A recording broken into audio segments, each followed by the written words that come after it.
The Time Machine. My friends gathered around the machine in my workshop. It was exactly like the model I had shown them, only 20 times larger. You mean you sit in that chair, pull that lever, and travel into the future? Asked my friend the writer. Or into the past, I said, whichever I choose. And which would you choose? Asked my friend the psychologist. The future first, I said. It is unknown that interests me the most. But when do we get to see it in action? Can we ride in it ourselves? They asked. Not yet, I said. I still have a few things to tinker with. Then it will be ready to go. Seeing my friends smile, I said, You may not believe me. Very well, then come to dinner here a week from now, and then I promise to show you then that my time machine works. After my friends left, I called in my housekeeper and told her to cook dinner for my friends next week. The best dinner she could make. I also handed her a note to give them when they arrived. The note said that I was sorry not to greet them, but I promised I would join them before the evening ended. Having given her these instructions, I set to work on the time machine. The work was very delicate, and I had to make sure that the size of the levers were just right to the smallest fraction of an inch. One lever was enough to start the machine traveling through time. Push it up, and it went into the past. Pull it down, and it went into the future. The other lever was to stop it wherever I wanted, or rather, whenever I wanted. Because I would be staying in the same spot and only the time would change. It was almost 4 in the morning. I had finished my work.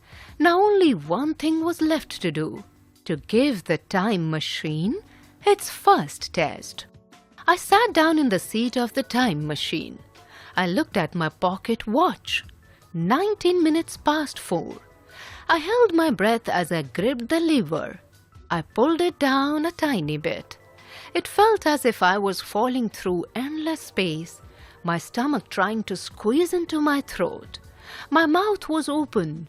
It looked like the mouth of a fish gasping for air. Quickly, I pulled the stop lever. There was a slight bump. The machine stopped.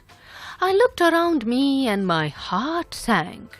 My coat still hung over a chair. My tools were where I had laid them. My workshop was just as I had left it. My machine was a failure.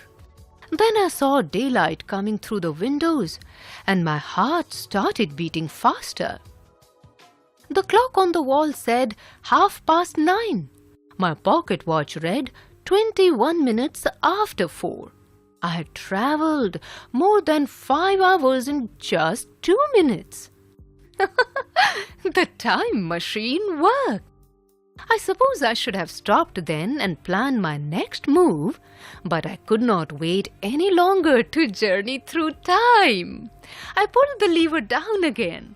This time I pulled it a bit harder than before and farther. Time outside the time machine speeded up. I saw my housekeeper whiz into the room and clean it in record time. It was clear that she could not see me. I pulled the lever farther down and saw the windows grew dark. Then it brightened. Then it darkened again. Days went by like blinking lights. I pulled the lever down even more, and everything around became a blur. The walls and windows of my workshop vanished. The machine was swaying now. I wanted to pull the lever all the way down. I did. Around me was a world of wonders. Huge buildings rising taller and taller. Skies changing from dark grey to bright blue. A countryside that grew greener and greener. What a fantastic show! It was hard to turn my eyes away. But at last I did.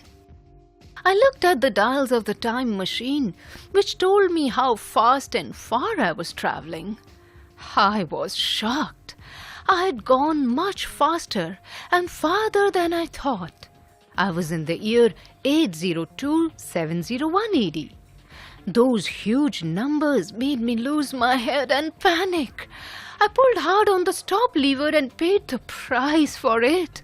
The stop was too sharp and the machine tipped over. I was thrown from my seat. Stunned, I lay on soft green grass. I heard a very loud thunderclap. A shower of hailstones stung my face. It was impossible to see. "A fine welcome," I muttered. "A man travels over 8 lakh years for a visit. And this is the greeting he gets?" Then the hail thinned and the sun shone through a break in the clouds. And I got my first good look at the world of the future.